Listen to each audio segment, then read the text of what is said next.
આજે તો સાંજ પડતા પડતા મને તો આઈસ્ક્રીમની ભૂખ લાગી, તો મેં તો મમ્મીને કીધું મારે આઈસ્ક્રીમ ખાવું છે. મમ્મી કે અત્યારે આઈસ્ક્રીમ ન હોય, ખાવું હોય તો તું ઘરે બનાય. મેં કીધું તાત્કાલિક આઈસ્ક્રીમ ઘરે તો બનશે નહીં. તો મેં પાકેલી કેરી જોઈ લીધી, એટલે કેરીને લઈ લીધી, તેને આપણે ધોઈ લીધી. હવે તેને આપણે ઉપરથી આ રીતે કટિંગ કરી લીધું. હવે ઉપરથી કટિંગ કરી લીધું, ત્યારબાદ ચાકુ પકડી લીધી હાથમાં અને કેરીને આપણે આ રીતે કટિંગ કરીને ગોઠલાને જુદું કરી લેવાનું છે.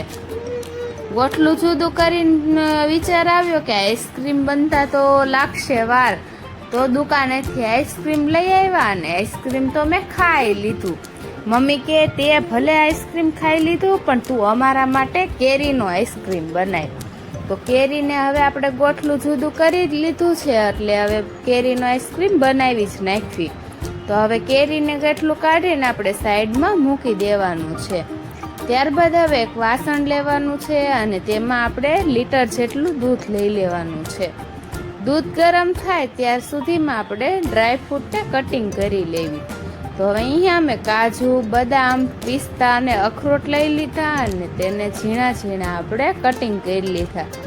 ત્યારબાદ હવે આપણે એક વાસણમાં આપણે કસ્ટર્ડ પાવડર લઈ લેશું, તેમાં ઠંડુ દૂધ ઉમેરી લેશું અને મિક્સ કરી લેવાનું છે.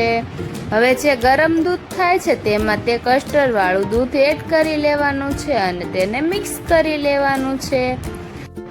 મિક્સ થઈ જાય એટલે આપણે હવે તેમાં જરૂર મુજબ ખાંડ એડ કરવાની છે. અહીંયા મેં 3 થી 4 ચમચી જેટલી મોટી ખાંડ લઈ લીધી. હવે તેમાં આપણે કટિંગ કરેલું જે ડ્રાયફ્રૂટ છે તેને ઉમેરી લેવાનું છે અને હવે ગેસની ફ્લેમ બંધ કરીને આપણે તેને કલાક સુધી ઠરવા દેવાનું છે. ઠરી જાય એટલે આપણે હવે જે કેરી છે તેની અંદર આપણે એ ઠરી ગયેલું મિલ્ક ઉમેરી લેવાનું છે. આ રીતે આપણે ભરી લઈશું કેરીની અંદર. ત્રણેય કેરી અંદર અમારે તો ભરાઈ ગયું, એટલે ઉપરથી આપણે તેને બંધ કરી લઈશું. બંધ કરીને આપણે તેને ઓવરનાઇટ ફ્રીઝમાં મૂકી દઈશું. બીજે દી સાંજ સુધી તો યાદ જ ન આવ્યું કે આપણે આઈસ્ક્રીમ બનાવ્યો છે. સાંજે યાદ આવ્યું એટલે આપણે કેરીને છાલ અલગ કરી લીધી અને આપણે તેને કટિંગ કરી લીધું ગોળ રાઉન્ડમાં.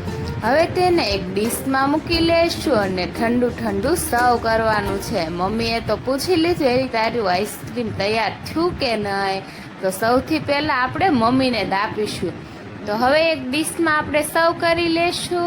તો તૈયાર છે આપણું સરસ એવું કેરીનું આઈસ્ક્રીમ.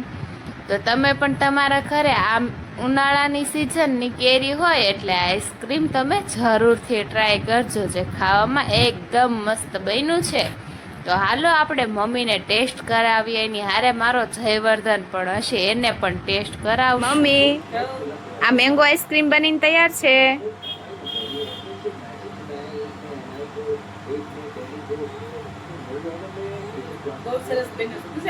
Thank you.